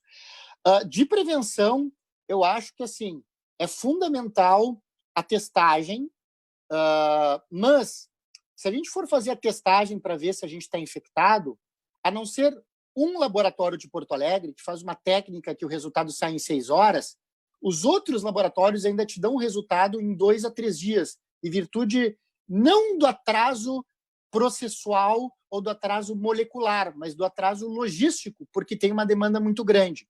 Isso não te permite que tu condicione o início do tratamento ao resultado, porque como a gente sabe hoje, esse vírus aqui, ele embora seja parecido em 80% com o coronavírus 1, ele do ponto de vista de dinâmica viral, ele é mais parecido com a influenza. E lembram do influenza? O Tamiflu só funciona no início. Aqui mesma coisa. Se a gente for dar antiviral, a gente tem que dar logo nos primeiros sintomas. Isso faz com que a carga viral não suba e com que não se chegue na segunda semana com a carga viral alta. Porque se o sistema imune, quando vai se desenvolver na segunda semana, encontra uma carga viral residual alta, ele faz uma supercompensação com uma sopa de mediadores inflamatórios, o que gera microtrombos e edema pulmonar. Então, ou o sangue não circula para ser oxigenado, ou ele até consegue circular, mas não entra o ar para oxigenar o sangue que está circulando. E o paciente entra em insuficiência respiratória. Então, é fundamental a testagem e o tratamento precoce. Ora, todo paciente que se apresentar tem que nos trazer os contactantes para a gente testar. Para vocês terem uma ideia da importância de como as pessoas não aparecem do nada, de forma esporádica ou comunitária, na Coreia do Sul, 81% dos pacientes vieram de cluster. Ou seja, os pacientes não vêm do nada, os pacientes vêm, olha, eu andei com fulano, minha mãe estava com sintomas. Mais um motivo para a gente não temer tanto a questão comunitária, porque como os casos se aglomeram, o que precisa fazer é ser inteligente, é ir onde está o vírus. Se tu sai testando a população, tu não encontra o vírus. Por isso que, na iniciativa de Pelotas, aliás, muito bem-vinda a iniciativa, então, de parabéns, eles encontraram só 0,45% de prevalência agora, porque o vírus não está circulando na comunidade. Mas quando eles detectavam um caso e testavam a família, já subia para uns 30%. Aí é diferente. Então, qual é o trabalho certo a ser feito? Contato, busca ativa. Para isso a gente precisa do poder público, das vigilâncias, fazendo busca ativa. Mas não é o que a gente vê. A gente chama a vigilância, eles não querem fazer o teste. Eles dizem que não tem como, que não tem sintomas. Porque, muitas vezes, para o poder público, fazer o teste a qualquer momento só para dizer que deu positivo é suficiente. Não, você deve atrelar esse insumo a um plano. Já que você vai investir dinheiro na biologia molecular, é para fazer alguma coisa com o resultado, não é para no final do mês ter uma planilha burocrática para preencher. Então, minha proposta, testa a população com biologia molecular, mas com pool. Aí, como a prevalência pré-teste é baixa, não importa que dilua um pouco a amostra, isso é raciocínio bayesiano. Tu vai perder sensibilidade porque tu dilui a amostra em 32, mas como a prevalência pré-teste é baixa, o valor preditivo negativo continua alto, porque a prevalência pré-teste é baixa. É o teorema de Bayes. Então, você testa o grosso da população de forma barata com pool. E o contratante, você faz o teste molecular individual. E deixa essas pessoas em casa e trata essas pessoas precocemente para elas não precisarem ir para o hospital. Aí a quantidade de pessoas que vai precisar de UTI cai. Aliás, a gente, mesmo sem fazer isso, diga-se de passagem, a gente não teve colapso ainda aqui, com tudo fechado. Então, olha aqui, Zimmermann, o pessoal está curtindo muito. Temos que colocar o Zimmermann em rede nacional, ele é o cara. Tem que ser ouvido por milhões. Mas também não basta ser ouvido por milhões, a gente só precisa que poucas pessoas escutem o Dr. Zimmermann e ajam de acordo, né, com isso que está sendo apresentado. São as nossas lideranças políticas que tomam as decisões e que, no final de tudo, colocam, né, um peso maior ainda nas nossas costas. Alexandre Guedré. Dr. Zimmermann, parabéns pela didática, parabéns pela brilhante explanação, muito clara, muito objetiva. E a minha pergunta é com relação à sensibilização dos nossos governantes. Como nós conseguimos, além de eventos como esse, que nós estamos justamente tentando levar ao maior número de pessoas possível essa informação relevante, concreta e efetivamente lastreada em dados científicos, como levar isso, na sua visão, a um número de gestores públicos ainda maior? E também pergunto se o senhor foi procurado por gestores públicos para se aconselharem ou para justamente participar de algum conselho de decisões estratégicas com relação ao Covid? Excelente questão. Nós temos um grupo que está fazendo um compilado de evidências para sugerir o tratamento precoce, e eu saí de uma live, por isso que eu estou movimentando a câmera que nem um maluco, porque eu fiquei sem bateria, porque eu saí de uma live com em torno de 20 prefeitos do interior, justamente para promover o tratamento precoce, que é uma forma de a gente reduzir a letalidade dos pacientes e de evitar a sobrecarga do sistema. Então, essa é uma coisa. E muitos prefeitos têm ouvido, por exemplo, Carazinho, Lajeado, estão fazendo tratamento precoce já, Gramado, né, estão seguindo a experiência de Porto Feliz, em São Paulo, do sistema de saúde do Belém do Pará, da Unimed, que fez. Os dados são impressionantes. No mínimo, as pessoas têm que admitir que existe um coeficiente de determinação na regressão logística burral entre o início da terapia precoce e a queda de solicitação de leitos de internação e de leitos de UTI. Então, quem não viu, sugiro que veja os dados da Unimed do Pará. A Amapá está fazendo um belo trabalho também. Mas, de certa forma, acho que às vezes os políticos ficam um pouco blindados pela questão da academia, né? Então, se a gente for ver, por exemplo, não quero citar nenhum exemplo em particular, né? Porque eu já tenho sofrido minhas represálias aqui, mas se a gente for analisar alguns grupos técnicos de trabalho, eles são cheios de membros da academia, o que é bom, acho que a academia tem que ter seus representantes, mas é importante que a gente coloque pessoas que têm prática de fronte também. Porque o que acontece? Tem muito colega acadêmico demais, ou muitas situações acadêmicas demais, que confundem medicina baseada em evidências com medicina baseada em ensaios clínicos randomizados. E é óbvio que ensaio clínico randomizado duplo cego no meio de uma pandemia é descontextualizado. Então, uma coisa é você ter para infarto agudo do miocárdio, outra coisa é para ter para uma pandemia. Mesmo assim, as evidências são a favor do tratamento. Tem 5 ensaios clínicos randomizados já, os 5 são positivos. E as experiências dos centros publicadas também são positivas. Por isso que as coisas estão começando a mudar, felizmente, a favor do tratamento precoce. A gente tem o respaldo do Conselho Federal de Medicina no que tange a isso, mas eu vou deixar uma provocação algo que me deixa assim meio, digamos assim, zoado. Eu acho legítimo, acho perfeito, eu adoro epidemiologia, adoro, é uma das áreas que eu mais gosto. Eu acho perfeito questionar cientificamente um artigo de tratamento precoce, acho que é válido. No entanto, a gente vê pessoas que são leões na hora de criticar estudo com medicamento ou uso de máscara, mas são os gatinhos na hora de criticar o lockdown, na hora de criticar fechamento de trabalho. Isso é um contrassenso. E uma grande autora que eu gosto muito, que se chama Ayn Rand, ela me ensinou que não existem contrassensos. Na verdade, quando a gente se depara com o contraditório, a gente está confessando um erro de raciocínio. Se a gente persiste no contraditório, a gente está se afastando de vez do império da razão. Então, se você se encontrar com um contrassenso, revise suas premissas. Alguma delas está errada.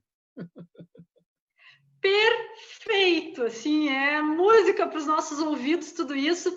Olha que bacana, Zimmermann, o Avelar, ele é infectologista no Rio de Janeiro e está dizendo que concorda plenamente contigo. Eu acho que isso dá mais respaldo ainda para esse trabalho que a gente está fazendo. O que tem em comum, né, nesses 3 prefeitos que tu citaste, Carazinho, Lajeado e Gramado? São prefeitos empreendedores, eles têm, né, essa filosofia da gestão, porque já dirigiram empresas, eles têm uma visão diferente de políticos tradicionais, enfim, e que estão muito baseados, né, numa sistemática que eu até diria que é ultrapassada, exatamente, né, fazendo eco a essa menção que tu fizeste da Ayn Rand, quando a gente precisa, né, estar aberto para novas possibilidades quando se lida, né, com o futuro e com a vida de tantas pessoas. Rodrigo. Doutor Zimmermann, Suécia, eu tenho lido bastante sobre a Suécia e me parece um bom exemplo, mas quando eu falo com pessoas que defendem o lockdown, eu não sei se ele saiu para mim, ele saiu a imagem do Ricardo. Permanece? Talvez tenha acabado a bateria dele, ele foi espetar no carregador, tô achando.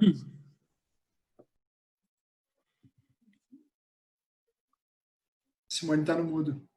Está no mudo, Simone. Está no mudo. Agora Mas fui pode eu. fazendo a pergunta.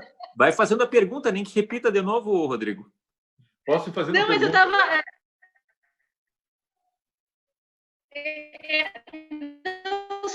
Só vou aguardar um pouquinho ele voltar, assim, acompanhando aqui. Nós estamos com centenas de pessoas, né, aqui junto conosco. Ele e já todas, entrou. justamente na mesma vibe, assim, entendendo que estas verdades precisam chegar, né, no poder público para mudar o mais nesse momento. Zimmermann, conseguiu te organizar aí com o teu carregador? Voltou? Mudo. Está no mudo. Tem que tirar do mudo também, Zimmermann. Agora vocês entendem por que eu não fiz cirurgia, né? Vai lá, Rodrigo, continua. Eu tenho lido bastante sobre a Suécia e conversando com pessoas, ouvindo argumentos de pessoas que defendem fechamento total, lockdown, sempre citam como um exemplo negativo. E eu olho os números e não consigo enxergar um exemplo negativo. Acho que eles estão sendo precocemente crucificados por uma estratégia que me parece vencedora, mas são poucos artigos, eu acho que eles estão até numa filosofia, numa estratégia propositalmente discreta, não divulgam muita coisa. E eu vi sobre os asilos, sobre a mortalidade lá, que eles tiveram um erro de política de governo, morreu muita gente nos asilos, que eles trataram dentro do próprio asilo. Mas a pergunta que eu te faço, se é que morreu menos gente, claro, falasse em termos ponderados, proporcionalmente a cada 100 mil habitantes, né? Me pareceu que a Suécia morria bem menos gente do que a Inglaterra, que estava em lockdown, fechada. E que na Suécia, mas eu gostaria que falasse um pouquinho sobre a Suécia. Outra pergunta é, agora recentemente as pessoas estão dizendo que o contato com o vírus não gera imunidade permanente, que a gente pode ficar imune por um tempo e logo em seguida perder completamente a imunidade, não sei se isso é comprovado ou não é. E por último, já falou que era sobre a questão do tratamento precoce, mas a Suécia sobre a questão da imunidade. Obrigado. Bem, tens toda a razão. A Suécia, por milhão de habitantes, tem mortalidade menor do que Espanha, que fez lockdown, Itália, que fez lockdown, um pouquinho maior que a França, que fez lockdown também, mas bate mais ou menos a mesma coisa. E se a gente olhar a mortalidade em excesso, que é até mais importante, eles não têm mortalidade em excesso em relação a eles mesmos, olhando para trás ao longo do tempo. Ou seja, a qualidade de vida na Suécia é tão boa, porque a gente se preocupa com o coronavírus, e essas lives como a de vocês é fundamental para lembrar que não existe dicotomia, economia, saúde. As pessoas vão morrer de outra coisa. Inclusive, só para eu citar, tem um paper no Lancet Global Health que mostrou que a gente não deve importar para o Brasil modelos que funcionam ou não funcionam nos países ricos, porque o impacto é diferente. Quando tu tem uma desestruturação e desemprego num país rico, não é comprovado que aumenta a mortalidade, mas no país pobre aumenta. Naquela crise econômica que a gente teve dos governos anteriores, houve um aumento de 0,75%, de 0,75 mortes por 100 mil habitantes por percentual de desemprego a mais no país. Então, no Brasil, medidas que causem desemprego, comprovadamente, isso é baseado em evidências, se associam ao incremento linear na mortalidade.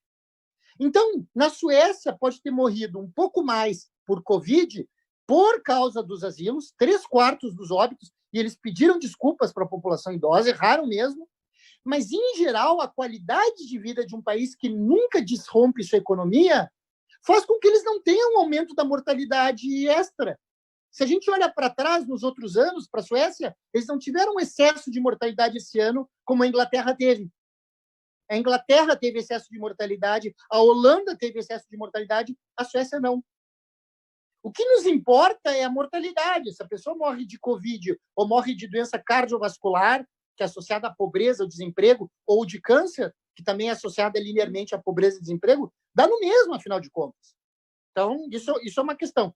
Em relação à imunidade, é que saiu no Nature um estudo mostrando o seguinte: a gente sabe, e eu disse anteriormente, que quem chega com uma carga viral mais alta para a segunda semana sofre mais riscos.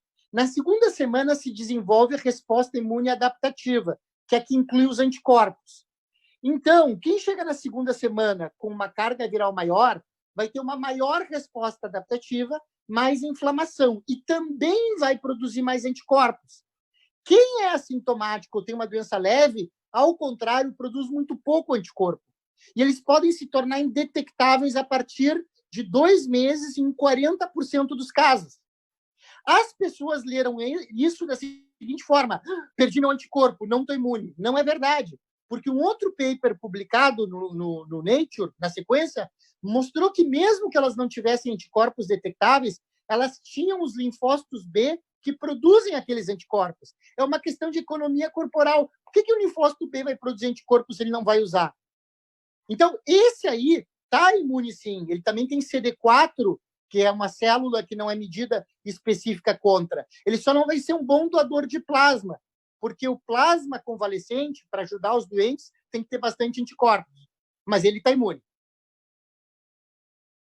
Eu tenho falado muito sobre isso, né? Todas as oportunidades, especialmente na imprensa, Dr. Zimmermann, que a gente precisa pensar, né, em preservar vidas hoje e no futuro. E que esse desemprego, que esta pobreza, né, que está se gerando a partir de todas essas medidas equivocadas de fechamento, de impedir a atividade produtiva de seguir funcionando, né, isto vai trazer causas e consequências futuras, porque crise econômica também mata.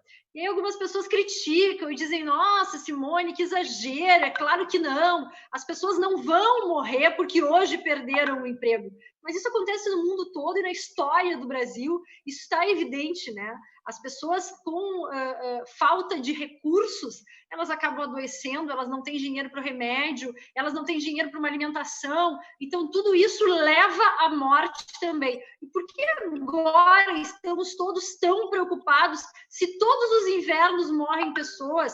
Olha quantas pessoas morreram no Brasil, né? Todas as vidas são importantes. Não é porque agora a gente está com o holofote da imprensa voltado para essa questão do Covid que nós temos que entender que todas as ações são necessárias, única e exclusivamente para preservar as vidas nesse momento. Mas acho super oportuno também essa reflexão. E só para complementar, o Ronaldo de Paula está dizendo que na cidade de Canela começaram as entregas de kits.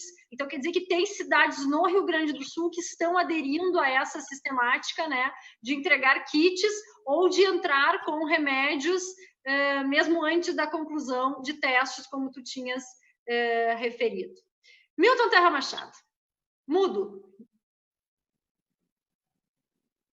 Pois então, ouvindo a explanação do Dr. Zimmermann, a gente fica impressionado. É alguém que conhece, que tem experiência e que está acompanhando, que tem muito realmente a ensinar, né? E que é importante que se dê voz ao Dr. Zimmermann e outras tantas vozes e inteligências que podem ajudar a pensar, né?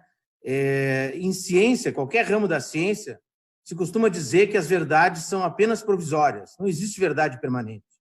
A verdade só existe até que um estudo posterior evolua naquele raciocínio e prove o contrário, ou então some-se ao que já se aprendeu e se aprenda mais. Por isso, as verdades são sempre provisórias. Então, nós estamos usando uma sistemática que começou há 7 meses atrás, de um problema que dificilmente na história da humanidade um determinado problema foi estudado tanto e com tanta cooperação, né? Então, são difíceis as analogias com esse caso, com esse problema do Covid, mas, por exemplo, em média, morrem 40 mil pessoas por ano no trânsito no Brasil. E nem por isso a solução é fechar as estradas, porque solucionaria. Nós poderíamos quase zerar as mortes por trânsito se nós fechássemos as estradas. Mas isso não é possível para a vida em sociedade. Nós já estamos há 7 meses com essa realidade do vírus. O doutor Zimmermann comentava, quer dizer, nós precisamos aprender com os outros, né? Aprender. A pergunta que eu faço para o doutor Zimmermann é se ele não acha que se poderia, nós perdemos já 2 bilhões em arrecadação, né? A economia do Rio Grande do Sul já perdeu, como um todo, 20 bilhões.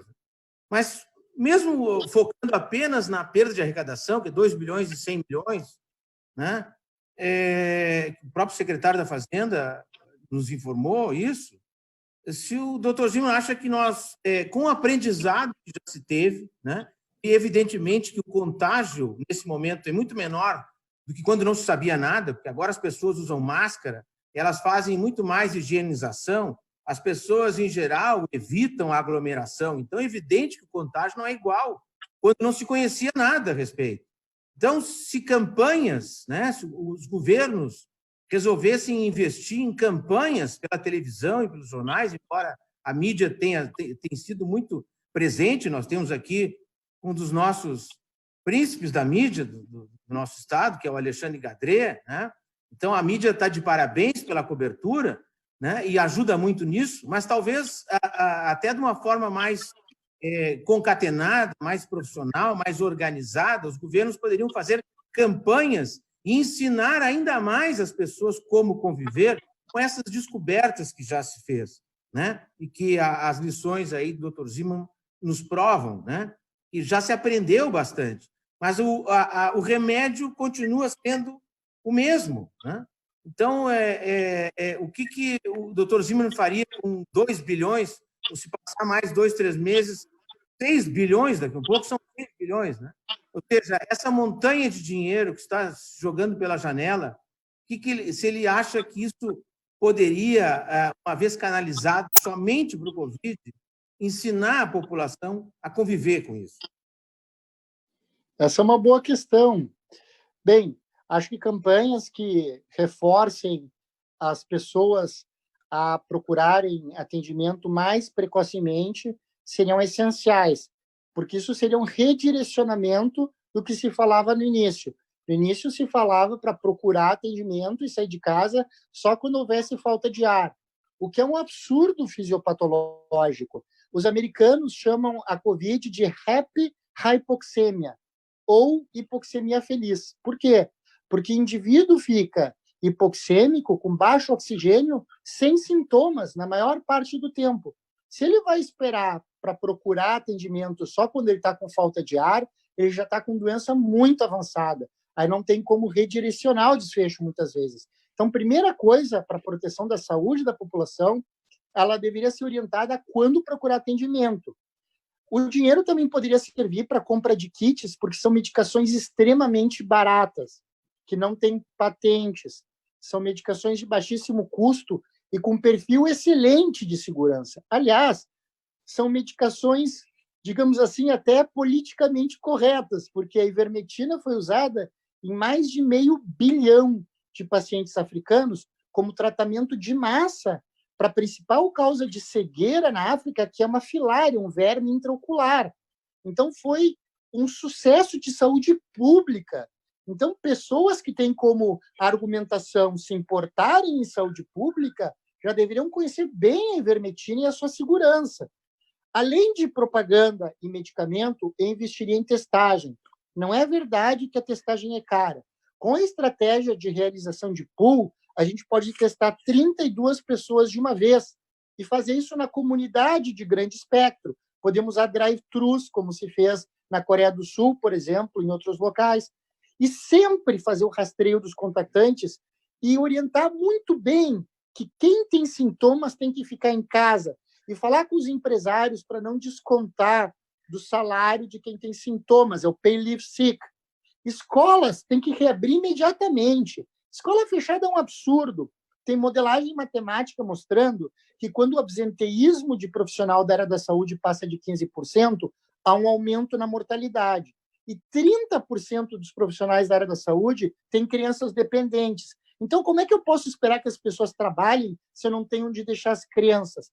Aliás, a criança não se infectar é algo que a gente sabe que é biológico. Ela se infecta, mas muito pouco. Ela tem pouco receptor, pouca fechadura para o vírus. E se infecta, tem poucos sintomas. Temos que aprender com o que a gente já viu em South Wales, na Austrália, onde não fechamento de escolas não resultou na transmissão de um único caso entre crianças e staff mais velhos, de adultos, por exemplo.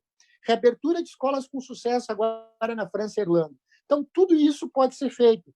São medidas simples, medidas de prevenção de infecção. Eu também investiria em locais mais aglomerados, em políticas de esterilização do ar. Existe aquela luz UV que dá para pôr em pé direitos altos, que fica longe o suficiente da nossa cabeça para não nos fazer mal. O ar sobe por convecção. Quando chega no teto, ele morre por 2 mecanismos, o vírus. Pelo UVC destruindo o seu RNA e pela ionização do oxigênio e ozônio. Esses 2 mecanismos matam o vírus e a força que isso tem equivale a 24 trocas de ar por hora. Sistemas caros de ventilação chegam a 12 trocas de ar por hora. Então, é ainda mais eficaz, é mais barato. Então, talvez o governo pudesse dar isenção para quem apresentasse projetos de esterilização do ar. Aí a gente acabaria com eventos de superspreading também. Enfim, conhecer a biologia do coronavírus para poder propor medidas de controle de infecção. Não importar modelos matemáticos de países ricos que utilizaram como modelo a influenza, que não utilizaram a epidemiologia de campo e que fracassaram nos países ricos. A gente viu eles fracassando. Tem estudos em pré-print mostrando curvas idênticas.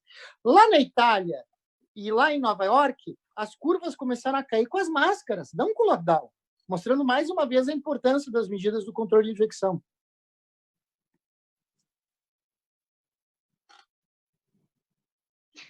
É bem interessante, doutor Zimmermann, porque tiveram perguntas com relação à ivermectina, com relação às crianças, que acabaram de ser respondidas. Anderson Cardoso. Doutor Ricardo, eu queria resgatar uma afirmativa sua, mais do que fazer uma pergunta, que é a importância de debates como esse, né? A partir, talvez fazendo uma síntese de tudo que foi tratado até aqui, uma primeira conclusão é que a estratégia que nós estamos adotando não é a melhor estratégia para o objetivo que nós pretendemos. Ou seja, se estivéssemos testando e rastreando, ao invés de fechar estabelecimentos empresariais, talvez tivéssemos tido um retorno muito melhor em termos de preservação da vida e preservação também de empregos e rendas da nossa população. Mas, de outro lado, nós estamos vendo uma certa resistência em receber essa mensagem, em implementar esse tipo de ação. Resgatando, nós falamos tanto de necessidade de políticos e de, talvez até líderes nesse momento, né, tão escasso de lideranças que tenham tomado a dianteira nesse tipo de ação. E lembramos aí de Churchill, né? Churchill, não dá para falar em Churchill aqui no Rio Grande do Sul sem falar no Ricardo Sondermann, faz um estudo belíssimo. E uma das frases do Churchill era justamente no sentido de que há necessidade de ser muito, como é que eu vou dizer, muita responsabilidade, muita coragem até, para se levantar e falar, mas é preciso também coragem para sentar e ouvir. E nesse contexto, eu lhe pergunto, então, ao final dessa reflexão, por que falta tanta coragem para sentar e ouvir desses cientistas de saúde que compartilham do seu posicionamento transmitir essa mensagem para as nossas lideranças? Eu acho que, bem, muita gente compartilha, muita gente não compartilha, cada um tem direito à sua opinião. Cabe ao governo ouvir mais gente, talvez, para poder tomar decisões mais acertadas. Mas, em relação à dificuldade de se levantar para falar, eu entendo, porque eu tenho sofrido represálias, a gente aparece para esclarecer a população com a melhor intenção, mas o assunto foi dicotomizado, politizado. Então, acaba que certos ânimos e certas paixões afloram, e isso obscurece o lado racional das pessoas. Tudo que eu peço para elas é que estudem um pouco dispersão de coronavírus, comparem com a dispersão da influenza, porque as medidas que são tomadas são como se isso fosse uma pandemia de gripe. Essa pandemia é causada por um vírus que se dissemina de forma diferente. As pessoas falam, por exemplo, em métricas sem saber o que elas são. Elas falam em R0. Dizem, o R0 é acima de 1, é de 2. Portanto, temos que fechar tudo. Por quê? Porque quando o R0 ou o RE é de 2, uma pessoa transmite para 2, cada uma delas transmite para mais 2, e o crescimento é exponencial. Perfeito. Tu estás descrevendo a influenza. Mas se eu te disser que no coronavírus o R segue uma distribuição gama, o que é uma distribuição gama? Quer dizer que cada um tem seu R. E 70%, 80% das pessoas têm o R abaixo de 1 e não transmitem para ninguém. Enquanto que, num estudo, 6% tinham R acima de 8 e transmitiam para 8. Eu estou penalizando 70%, 80% de pessoas que podiam estar trabalhando e que não transmitiriam para ninguém. As pessoas estão se posicionando através de análises heurísticas de noticiários de televisão. Isso aqui é um assunto sério, tem que se posicionar com base em revisões sistemáticas da verdade ou das evidências disponíveis. Então, não é simples.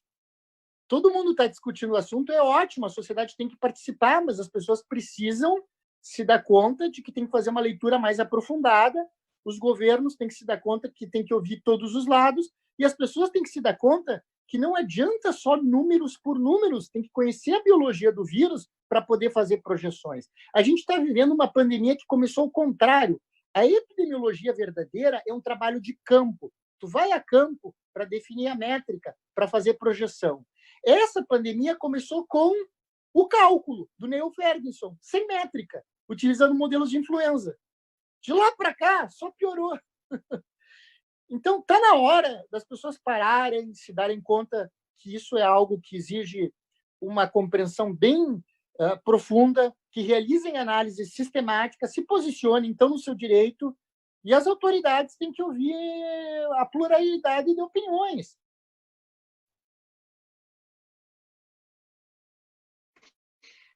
O Rodrigo pediu a palavra para fazer.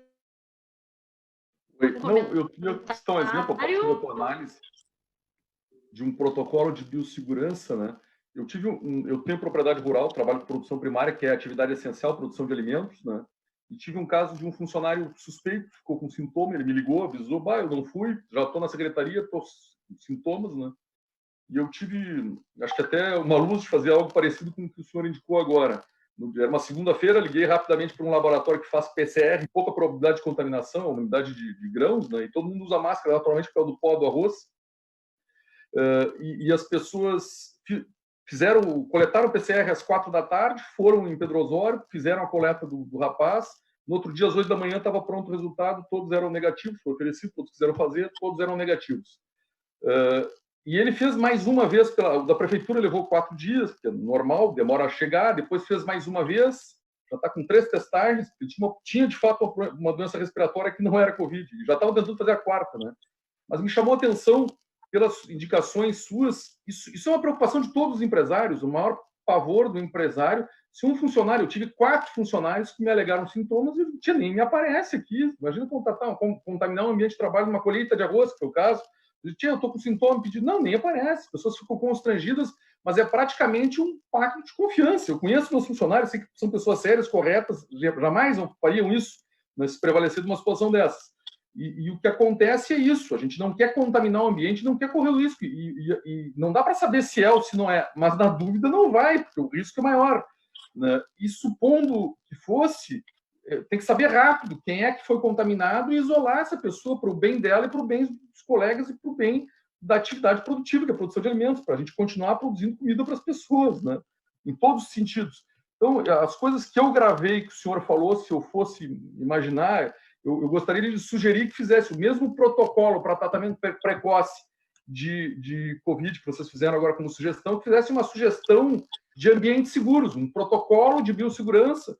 Eu só, ouvindo o que o senhor falou, que são já verdades científicas, já pelo que citei, né? Me corrija se eu estiver errado, eu elenquei aqui uso de máscaras, já é incontestável, lavar as mãos com sabão, álcool gel, é incontestável, a eficácia, distanciamento de 2 metros, somado agora a uma esterilização do ar, né? Testagem rápida das pessoas que estão com sintomas e isolamento dessas pessoas, rastreamento das pessoas, como o senhor citou agora, e acho que um pacto dos patrões e dos empregados, é óbvio que não vai se descontar o valor de quem está com sintoma, porque é para o bem de todos, e a coisa mais fácil, se ele está com sintomas, é pegar um atestado médico por 15 dias, por 10 dias, né? E é o que tem que fazer, e é o que tem que dar, e nem precisa de atestado nesse caso, nem seria o caso, né? Mas eu lhe pergunto assim, porque eu vejo que o interesse do empresário não é economizar nada nesse momento, é investir na segurança do seu ambiente de trabalho para si, para os seus funcionários, para os seus clientes e para o bem da atividade produtiva, para o bem do país. Isso é uma questão patriótica, né? O Bacchieri comentou, foi o primeiro caso de Covid de Rio Grande, ele diz assim, os empresários dariam milhões de reais para evitar uma parada, mas eles não querem jogar dinheiro fora, não querem colocar dinheiro em política equivocada. Eles investiriam nos equipamentos, fariam. Então, exemplo, eu me sinto mais seguro quando eu entro num shopping center, que já mede a minha febre, e tu já te condiciona, né? Não, eu não vou tocar em nada. O cara na entrada já mede a tua febre ali, já te passa álcool gel, já esteriliza o que te entrega, tu já fica condicionado. Tem que me cuidar aqui, né? Então, eu me sinto... Acho que essa seria a minha provocação, se o senhor não poderia sugerir um protocolo de biossegurança com todos os itens que o senhor acha, porque não tenho dúvida da aceitação do mundo empresarial, do mundo dos empreendedores, do menor ao maior. As pessoas que trabalham com planejamento, trabalham com ética, com correção, e todo mundo quer o bem, quer continuar vendendo, quer continuar trabalhando.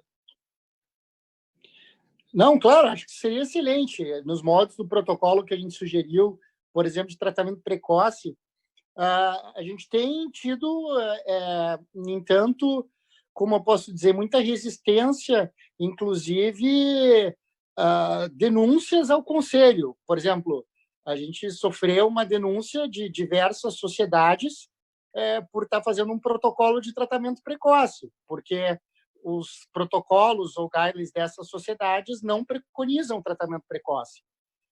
Mas o Conselho já nos garantiu que o médico tem autonomia para definir o que é melhor para o seu paciente, desde que seja esclarecido de benefícios e riscos.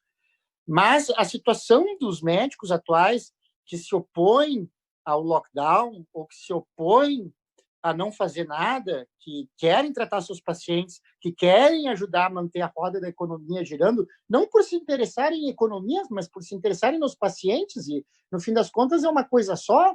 A gente sabe que pobreza mata, não tem sido fácil. Vou dizer aqui como depoimento pessoal, eu tive que contratar um advogado específico para me representar no conselho, porque qualquer coisa que for feita em relação a isso, a represália é grande. Então, não é fácil, mas a gente está tentando ajudar no que a gente pode, sem dúvida. Não se privamos disso. A gente fez um juramento de fazer o melhor pelo nosso paciente e manter a sua saúde financeira, embora seja o trabalho, talvez, dos economistas. A gente sabe que é importante. A gente, como médico, os oncologistas não oferecem... Qualquer câncer é curável com doses suficientemente altas de quimioterapia, mas não adianta matar o hospedeiro, né? Então, também não adianta o médico oferecer estratégias que vão resultar na falência completa da capacidade do paciente se manter vivo por outros motivos. Então, isso também não é uma solução sustentável. Não faz sentido nenhum. Sim, olha, fulano, fica em casa para sempre. Depois o paciente se suicida. Isso foi culpa da recomendação de ficar em casa. Os índices de depressão estão altíssimos, o desemprego mata no Brasil, isso é baseado em evidência. A gente fica triste, porque quem para, revisa e lê, e faz uma análise desprovida de conflitos de interesses partidários, econômicos, em geral chega à mesma conclusão. Não.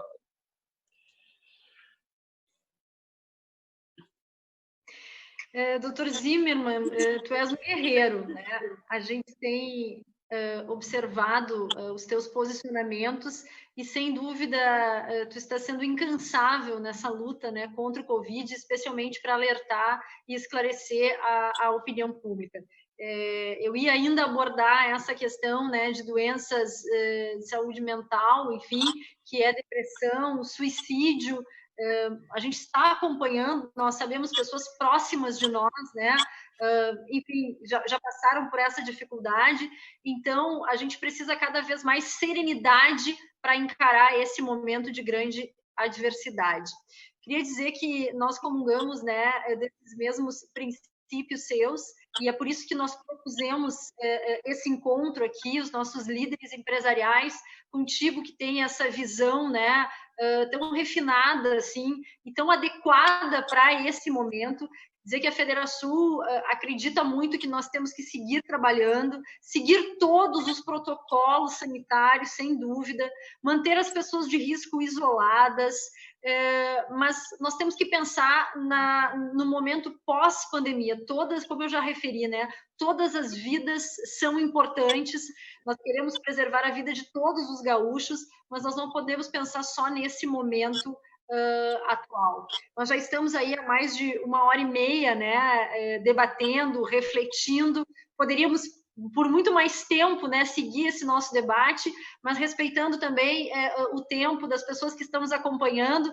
É incrível, né, o quanto tu está sendo festejado, Dr. Zimmermann, e é muito merecido, muitos elogios ao teu trabalho, a referência, né, que tu és aqui no Rio Grande do Sul. E eu queria que, ao encerrar, tu pudesse, de fato, nos dizer como é que a gente pode amenizar toda essa situação de insegurança individual, como é que a gente tem que agir dentro de casa, ou mesmo, né, no nosso ambiente de trabalho, para aqueles que permanecem trabalhando, para que a gente possa ter a tranquilidade de estar fazendo tudo certo e se protegendo ao mesmo tempo. Bom, pessoal, em relação a risco de transmissão no ambiente de trabalho, indo no shopping, indo na academia, aliás, saiu um estudo norueguês agora mostrando um ensaio clínico randomizado. Ir ou não ir na academia não muda em nada o risco de infecção. Ou seja, seria baseado em evidências abrir as academias amanhã, porque o único ensaio clínico randomizado que tem mostrou que isso pode ser feito. Então, o risco de infecção na comunidade é muito baixo, gente. É em torno de 0,45% por contato, porque o contato é muito pouco íntimo. Eu sempre faço esse exemplo, as pessoas fazem troça, mas se eu toco no tomate que a dona Maricota tocou no super, a chance de eu me infectar é muito baixa. Tem gente lavando a sacola do supermercado. Isso não precisa. A gente pode relaxar em relação a isso. Claro, tentar evitar ambientes aglomerados é uma boa estratégia. Pode haver transmissão aérea. Estar de máscara nesses ambientes é importante. Usar álcool gel é importante, embora também a transmissão aérea seja mais importante que a transmissão indireta por tocar em superfícies contaminadas, mas ajuda. Em ambientes fechados, uma boa forma de lidar com os aerosóis é lavar o chão de forma adequada.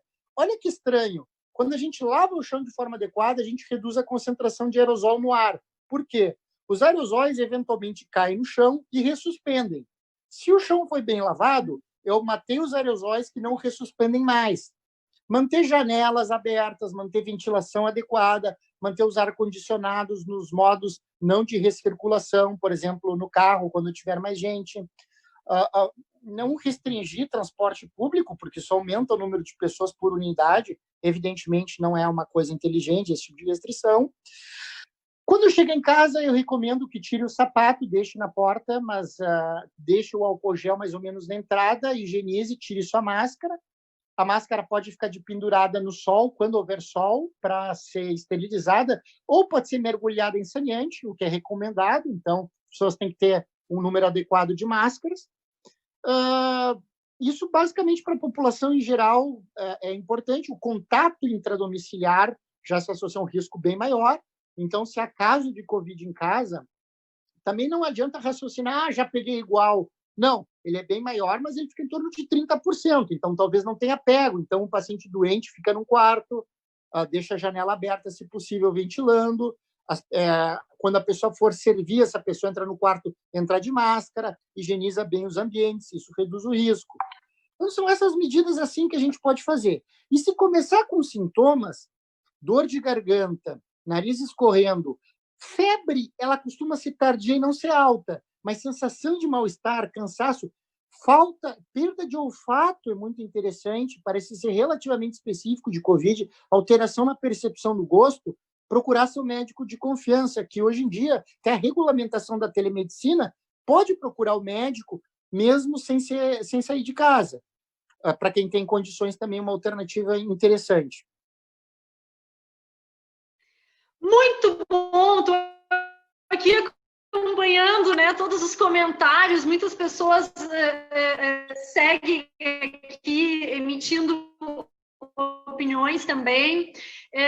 Como a Federação, ela vai seguir, né, com o seu propósito de esclarecer a opinião pública, isso que nós acabamos de fazer, né, esses minutos finais aqui são muito importantes para as pessoas, para a vida de cada um de nós, e nós vamos seguir também com essa nossa missão de influenciar os administradores públicos, a gente vai seguir tentando, né? Nós não vamos desistir, não é um caminho tão fácil, mas a gente tem buscado esse diálogo, buscado levar esse nosso ponto de vista, que tem essa base econômica, mas também essa base científica, que foi muito bem retratada pelo Dr. Zimmermann, para que a gente consiga encontrar novos caminhos e conduzir a nossa vida da melhor forma possível. Quero agradecer aqui com muito carinho a companhia do Anderson, do Rodrigo, do Milton, do Rafael, do Gadré, nossos super parceiros, né, voluntários que se dedicam ao associativismo e que também não medem esforços para a gente conseguir ter uma retomada econômica o mais breve possível e uma crise minimizada. Doutor Zimmermann, o senhor é assim, ó, fantástico, né? A gente tem um carinho muito grande por ti, desde o primeiro momento que o Rafael nos sugeriu, isso já foi lá em março, né? Olha, o Zimmermann está falando alguma coisa que precisa ser ouvido. A gente, no primeiro momento, confesso que ficou meio descrente, será? E, de repente, nós nos tornamos fãs, né, de tudo isso que tu prega a partir das tuas experiências e das vivências que tens, né, e de todo esse conhecimento. Então, que tu tenhas muita serenidade e possibilidade de seguir influenciando pessoas, de seguir nos ajudando. Tem gente que está dos Estados Unidos nos acompanhando aqui, depois tu vai poder ver nas mensagens, dizendo, olha, nós já passamos pelo pior aqui em Miami, né? Mas a gente segue aí orando pelos nossos familiares que estão no Brasil, e que bom que nós, Federação, eles estavam elogiando, né? Então, elogios a nós. Estamos fazendo essa forma de esclarecer também a opinião pública. Pessoal, muito obrigada a todos que estão nos assistindo, obrigada. E na próxima semana a gente vai fazer mais um encontro desses, bem provocativo, muito reflexivo, para que a gente possa, né, juntos, conseguir mais energia para seguir em frente e posicionamentos esclarecedores. Zimmermann, obrigado, um beijo a todos e uma boa noite.